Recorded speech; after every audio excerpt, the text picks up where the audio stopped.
आप सभी का आपके अपनी YouTube channel super concept classes में स्वागत है। और आज की इस वीडियो में हम लोग क्लास 10th साइंस के मॉडल सेट 5 का कंप्लीट सॉल्यूशन करने वाले हैं। और ये हमारा साइंस का लास्ट सेट है, तो आप लोग इस वीडियो पर बने रहिएगा। अगर वीडियो पसंद आता है तो वीडियो को लाइक कर दीजिएगा और जितना हो सके इस वीडियो को अधिक से अधिक शेयर करें।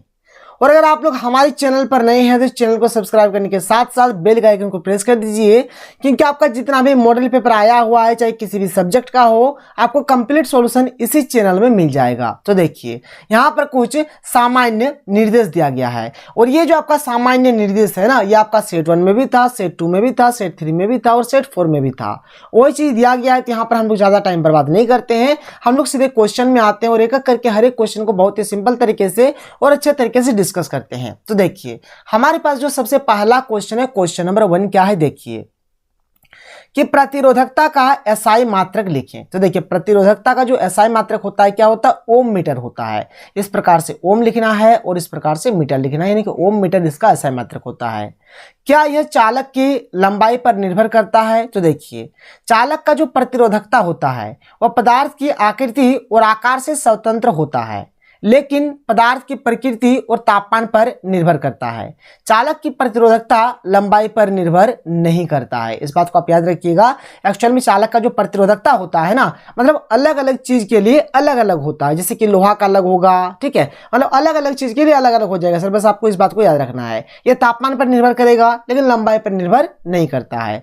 आगे देखिए अगला क्वेश्चन, क्वेश्चन नंबर 2 क्या है कि घरेलू विद्युत परिपथों में स्रोत के साथ समांतर क्रम, देखिए समांतर क्रम को पार्श्व क्रम भी बोला जाता है। तो समांतर क्रम में विद्युत उपकरणों को जोड़ने के 2 लाभ लिखे। देखिए जो हमारा घर में जो जैसे कि बोर्ड आप देखे होंगे, मतलब जो लाइन वाला जो बोर्ड होता है उसको हम लोग समांतर क्रम यानी कि पार्श्व क्रम में जोड़ते हैं। पार्श्व क्रम में हम लोग इसीलिए जोड़ते हैं ताकि देखिए मान के चलिए अगर एक स्विच खराब हो जाए तो क्या होगा, पार्श्व क्रम में जोड़ने से तो जो स्विच खराब होगा उससे रिलेटेड जो बल्ब होगा या फिर उससे रिलेटेड जो चीज होगा वो नहीं जलेगा या फिर चलेगा जो भी हो, लेकिन बाद बाकी सब काम करेगा, यही बात होता है। तो देखिए यहाँ पर मैंने लिखा है कि ऐसी वायरिंग का मुख्य लाभ यह है कि यदि एक परिपथ का कोई स्विच बंद हो तो अन्य उपकरणों के परिपथ पर कोई प्रभाव नहीं पड़ता है। यह परिपथ में जुड़े सभी उपकरणों को समान वोल्ट यानी कि समान वोल्टेज देगा, किसी को भी कम बेसी नहीं देता है। ऐसा होता है क्या, ये स्विच वाला जो है इसको ज्यादा वोल्टेज, ये स्विच में जो है इसको कम वोल्टेज, ऐसा थोड़े ना होता है, ऐसा बिल्कुल भी नहीं होगा। आगे देखिए अगला क्वेश्चन, क्वेश्चन नंबर 3 क्या है, क्वेश्चन नंबर 3 कि ऐसे 2 धातुओं का नाम आपको बताना है जिनको हथेली पर रखने से वो क्या होता है, पिघल जाता है। तो एक हो गया आपका गैलियम, एक हो गया आपका सीजियम। इसको मतलब हथेली पर रखेंगे ना तो ये गल जाएगा, ठीक है सर, वही चीज यहाँ पर लिख गया है कि पिघल जाएगा। गैलियम और सीजियम धातुएं ऐसी धातुएं हैं जिनका गलनांक, ठीक है, गलनांक इसको अच्छे से लिखिएगा, ठीक है, गलनांक मैं आपको अच्छे तरीके से बता देता हूँ, ये गलती है थोड़ा सा, गलनांक, ठीक है, गलनांक बाकी धातुओं से बहुत कम है और इसी कारण इन्हें थोड़ी सी भी गर्मी मिलती है यह पिघलने लगती है। इस बात को आप याद रखिएगा। आगे देखिए क्वेश्चन नंबर 4 क्या है कि निम्नलिखित में से कौन से यौगिक संकलन अभिक्रिया दर्शाते हैं। देखिए संकलन अभिक्रिया जो होता है, ठीक है, ये आपका असंतृप्त हाइड्रोकार्बन में ही होगा। अब असंतृप्त हाइड्रोकार्बन माने क्या हो गया, एल्किन और एल्काइन को हम लोग असंतृप्त हाइड्रोकार्बन कहते हैं। यहां पर थोड़ा सा एक लॉजिक है, बात को समझिएगा तो आप समझ जाएंगे हर एक चीज। एक होता है एल्केन, एक होता है एल्केन। एल्केन का जो ट्रिक है ये होता है डबल से 2 ज्यादा। एक होता है एल्किन, ठीक है, एल्किन, एल्किन माने होता है डबल, ठीक है। एक होता है एल्काइन, एल्काइन माने होता है डबल से 2 कम। इस बात को आप याद रखिए, आपका सारा काम यहां से क्लियर हो जाएगा। एक एक करके समझते हैं कि हमने यहां पर क्या लिखा। देखिए यहां पर C2H6 है, C2H6। अब देखिए 2 है, ठीक है, यहां पर बात को समझिए, यहां पर क्या है, 2 है तो 2 का डबल कितना होता है, 4 होता है। 2 का डबल 4। और 6 कब आएगा, जब 4 में हम लोग 2 जोड़ देंगे, 4 में 2 जोड़ने से 6 आ जाएगा। यानी यहां पर ये क्या है, डबल से 2 ज्यादा है, मतलब इस घर में आएगा, यानी यह इस घर में आएगा, C2H6 इस घर में आएगा।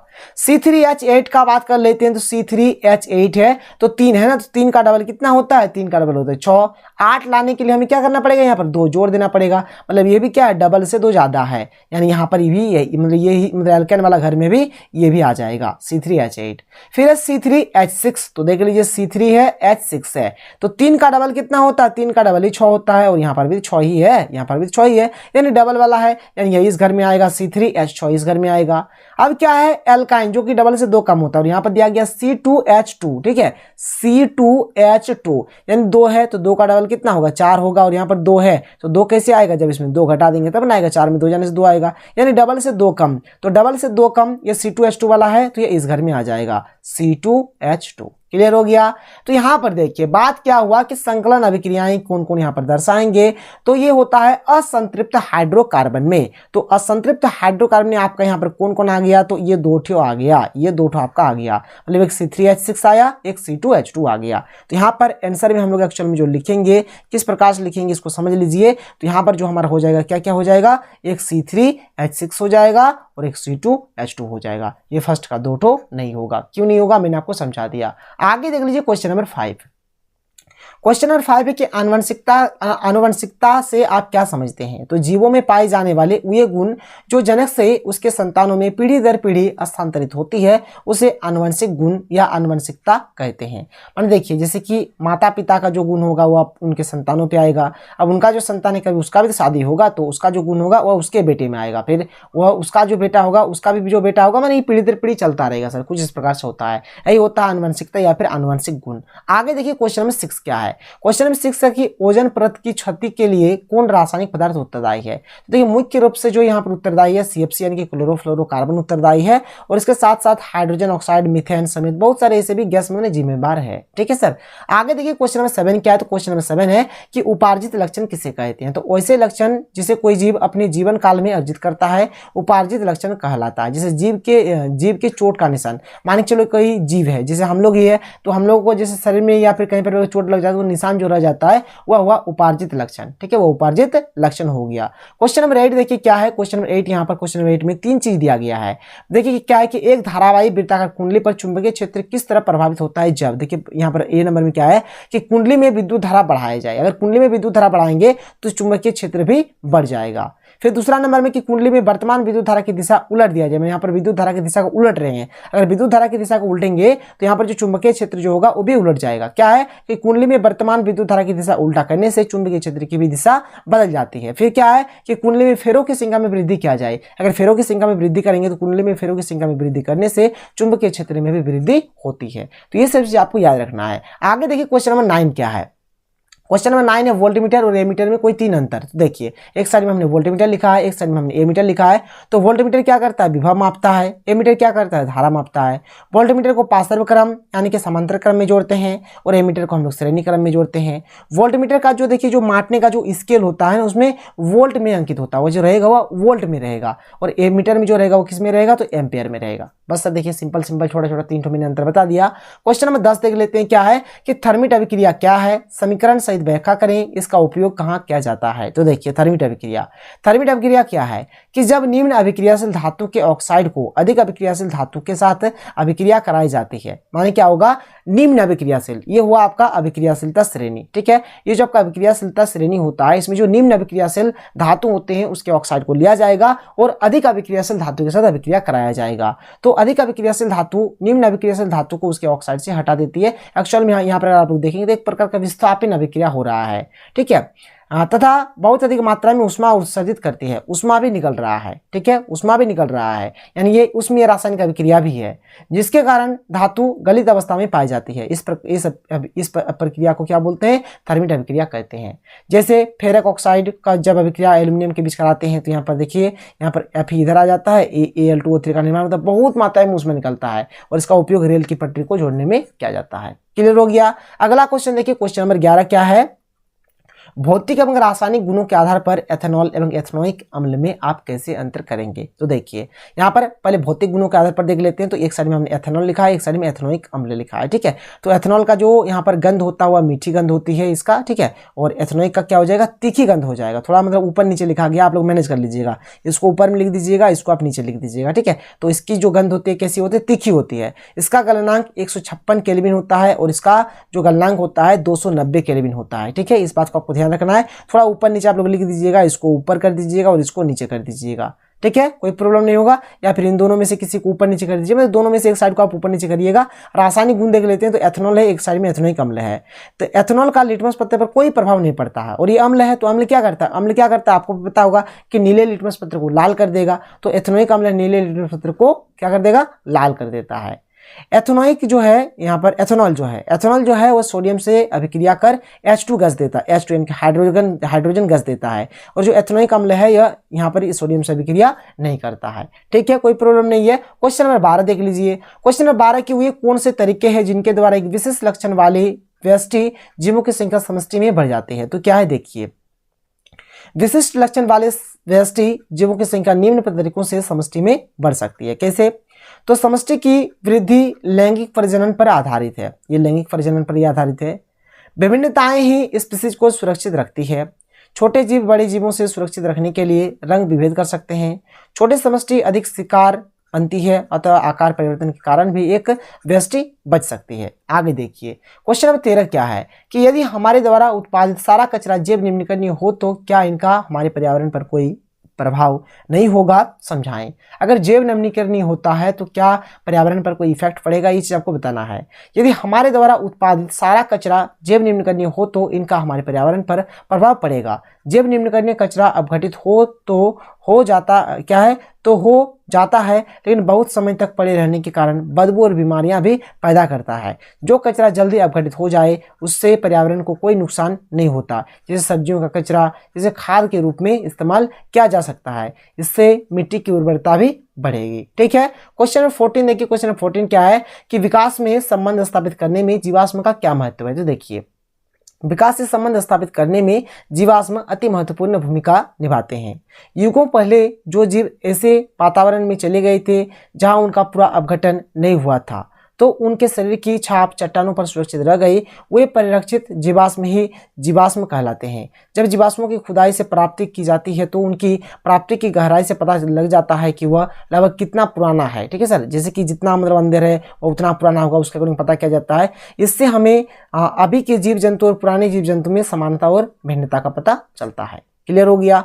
आगे देखिए क्वेश्चन नंबर 15, ठीक है। क्वेश्चन नंबर 15 यहाँ पर क्या है कि घरेलू परिपथ में बिजली के खतरे पैदा करने वाली किन्हीं दो स्थितियों की व्याख्या करें। तो देखिए क्या है, पहला है कि खराब अथवा क्षतिग्रस्त तार विद्युत झटके के कारण हो सकते हैं, इसलिए इनको तुरंत बदल देना चाहिए। दूसरा नंबर कि बिजली के उपकरणों को कभी भी गीले हाथों से नहीं छूना चाहिए, इस समय बिजली का झटका लग सकता है। यहाँ पर दो ही बोला है, अगर दो से अधिक बोलते तो आप बोल सकते हैं कि जो हमारा घर है, घर में कभी भी नंगे तार का व्यवहार नहीं करना चाहिए, क्योंकि जो नंगे तार है जिससे अगर हम उसको टच करेंगे तो हमें करंट मारेगा, ठीक है। फिर आगे क्या है देखिए, अगला क्वेश्चन कि इलेक्ट्रिक मोटर और जनरेटर के बीच दो प्रमुख अंतरों को सारणीबद्ध करें। तो देखिए यहाँ पर हमने एक साइड में लिख दिया है इलेक्ट्रिक मोटर, जिसको हम लोग विद्युत मोटर भी बोलते हैं, और एक साइड में है इलेक्ट्रिक जनरेटर, जिसको हम लोग विद्युत जनरेटर भी बोलते हैं। तो देखिए पहला जो विद्युत मोटर होता है वह विद्युत ऊर्जा को यांत्रिक ऊर्जा में बदल देता है, और जो विद्युत जनरेटर होता है ये यांत्रिक ऊर्जा को विद्युत ऊर्जा में बदल देता है। ये जो है ना, ये आपका विद्युत मोटर ये फ्लेमिंग के वामहस्त नियम के अनुसार काम करता है, और ये जो आपका विद्युत जनित यानी कि जो इलेक्ट्रॉनिक जनरेटर है ये आपका विद्युतीय चुंबकीय प्रेरण के सिद्धांत पर काम करता है। आगे देखिए क्वेश्चन नंबर 16 क्या है, तो क्वेश्चन नंबर 16 यहाँ पे एक न्यूमेरिकल क्वेश्चन दिया गया है, ठीक है सर। जैसे कि आपका प्रीवियस सेट जो था, सेट नंबर जो 4 था वहां पर भी था, लेकिन वहां पर दो प्रतिरोध दिया था। तो यहाँ पर R1 R2 और R3 देखिए श्रेणी क्रम में जुड़ा हुआ है। R1 का मान दिया गया है यहाँ पर 2 ओम दिया गया है, ठीक है। R2 का मान दिया गया है 4 ओम और R3 का दिया गया है 6 ओम, और ये 6 वोल्ट के बैटरी से जुड़ा हुआ है। तो R1 R2 R3 लिख दिया, और यहाँ पर देखिए ये नंबर में परिपथ का कुल प्रतिरोध निकालने बोला। तो कुल प्रतिरोध देखिए श्रेणी क्रम में जुड़ा हुआ है, तो श्रेणी क्रम का फॉर्मूला होता है R1 + R2 + R3, तो 2 जोड़ 4 जोड़ 6, तो 2 4 6 6 6 12 ओम। क्लियर हो गया। आगे देखिए आगे का प्रश्न, यहाँ पर आगे हमें बोला गया है कि परिपथ में प्रवाहित कुल विद्युत धारा परिकलित कीजिए। तो R का मान आया 12, आप देख सकते हैं यहाँ पर R का मान कितना आया 12 आया, ठीक है। और यहाँ पर V का मान दिया गया है 6। तो विद्युत धारा का फॉर्मूला होता है I = V/R, यानी I बराबर क्या होता है V/R। तो V का मान कितना है 6, तो 6 लिखेंगे। R का मान कितना 12, तो 6 के 6 12 1/2 मान क्या 0.5 एम्पियर, ठीक है, 0.5 हो जाएगा। आगे देखिए सर अगला क्वेश्चन यहाँ पे जो C नंबर में दिया गया है कि प्रत्येक प्रतिरोध से प्रवाहित विद्युत धारा परिकलित कीजिए। देखिए जैसे R1 है तो R1 से हमारा I1 धारा यहाँ पर प्रवाहित होगी, R2 से I2, R3 से I3। ये क्लियर हो गया। ओम के नियम लोग जानते हैं आई बराबर वी बटा आर। तो उसी प्रकार से I1 बराबर वी बटा R1, I2 बराबर वी बटा R2, I3 बराबर वी बटा R3। यहाँ पर V का और R1, R2, R3 जैसा जैसे जो भी वैल्यू बिठाते चलिए मिल जाएगा आपका। V है, V का मान 6 है तो 6 लिखेंगे। R1 है, R1 का मान 2 तो 2 लिख दिया, तो 2 के 2, 2 3 6 यानी कि 3 एम्पियर हो गया। ठीक है, अब आगे देखिए V तो 6 है, ये तो फिक्स है। ठीक है, और यहाँ पर R2 का मान कितना है 4, 4 लिखेंगे तो यहाँ पर 2 3 6 और 2 2 4 3 बटा 2, 3 बटा 2 को मान क्या 1.5 हो गया। ठीक है, I3 V बटा R3 तो V का 6 और R3 कितना है 6 है तो 6 लेकिन 6 की 6 यानी 1 एम्पियर। तो इस प्रकार से आपको करना है, बहुत ही सिंपल होता है। आगे देख लीजिए क्वेश्चन नंबर 17 क्या है। क्वेश्चन नंबर 17 के धातु तथा अधातु में भौतिक गुणों के आधार पर अंतर स्पष्ट करें। और मैंने आपको शायद सेट 1 में बताया था रासायनिक गुणों के आधार पर। तो दोनों क्वेश्चन बहुत ही इंपॉर्टेंट है, आप लोग कर लीजिएगा। तो देखिए भौतिक गुणों के आधार पर यहाँ पर क्या अंतर है, बहुत ही सिंपल से बहुत छोटा छोटा अंतर मैंने यहाँ पर लिख के रखा है। धातु जो होता है वो उष्मा का सुचालक होता है और अधातु उष्मा का सुचालक नहीं होता है, यानी कि कुचालक होता है। धातु जो विद्युत का भी सुचालक होता है और अधातु विद्युत का कुचालक होता है, यानी कि सुचालक नहीं होता है। धातु ठोस अवस्था में पाए जाते हैं और अधातु जो होते हैं वह ठोस, द्रव और गैस तीनों अवस्था में पाए जाते हैं। धातु सामान्यतः क्या होते हैं, कठोर होते हैं और धातु सामान्यतः मुलायम होते हैं। ठीक है, आगे देखिए धातु जो है इधर वाला हमारा धातु है, ठीक है, और इधर वाला हमारा क्या है अधातु है। तो धातु का जो घनत्व होता है उच्च पाया जाता है, इसका घनत्व निम्न होता है। इसका गलनांक एवं क्वथनांक उच्च होता है, यानी कि धातु का, और अधातु का गलनांक क्वथनांक निम्न होता है। धातुएं तन्य होती है, अधातुएं तन्य नहीं होती है। धातुएं आघातवर्ती, धातुओं में क्या होता है आघातवर्तीता का गुण पाया जाता है, अधातु में आघातवर्तीता का गुण नहीं पाया जाता है। आगे देखिए जो धातु है हमारी, ये वाला धातु हो गया, ठीक है, और ये वाला हमारा अधातु हो गया अधातु। तो धातु का जो ऊपरी परत होता है वो चमकदार होता है, अधातु का ऊपरी परत चमकदार नहीं होता है। धातु जो होता है वह कठोर सतह से जैसे टकराएगा तो ठन ठनाहट का आवाज उत्पन्न हो, जैसे ठन ठन आवाज होता है ना, और धातु में इस प्रकार का आवाज नहीं होता है। ठीक है सर, ये सब चीजें आप लोग लिख सकते हैं।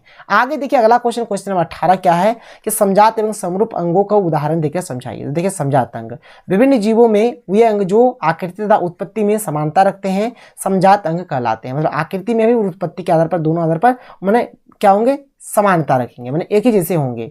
उदाहरण के लिए मेढक के अग्रपाद, पक्षी के पंख, चमगादड़ के पंख, व्हेल के फ्लिपर्स, घोड़े के अग्रपाद तथा मानव के हाथ आदि उत्पत्ति में समान होते हैं, किंतु ये कार्य में परस्पर भिन्नता रखते हैं। समरूप अंग हो गया कि विभिन्न जीवों के वे अंग जो कार्य में समान होंगे, यहाँ पर कार्य में समान होंगे परंतु उत्पत्ति में भिन्न होते हैं। देखिए ऊपर वाला क्या हो रहा है, यहाँ पर ऊपर वाला जो है यहाँ पर क्या है कि कार्य में यहाँ पर भिन्न है, लेकिन यहाँ पर जो बनावटी में अगर देखा जाए तो वो समानता है, मतलब उसमें सेम टू सेम है।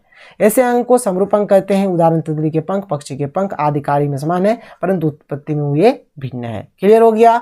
आगे क्वेश्चन 19 जो कि हमारा लास्ट क्वेश्चन है, क्या है ए नंबर है कि कचरा प्रबंधन से आप क्या समझते हैं। देखिए कचरा प्रबंधन, किसी भी कचरे को सही तरह से निपटाने के लिए उसे संग्रह, परिवहन, निगरानी और उस पर कुछ खास प्रक्रिया करनी पड़ती है, उसे ही कचरा प्रबंधन या अपशिष्ट प्रबंधन कहते हैं।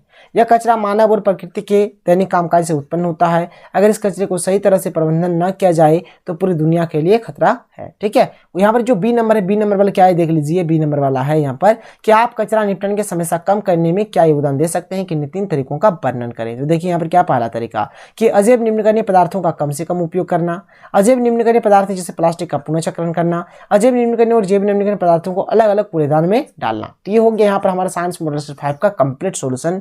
तो इस प्रकार से देखिए ज्यादा और बचा नहीं है, 1-2 सेट बाकी होगा किसी भी मतलब मॉडल पेपर में, तो हर एक चीज हो जाएगा। आप लोग हमारे चैनल के साथ बने रहे, तो मिलते हैं अगले वीडियो में। थैंक यू, जय हिंद।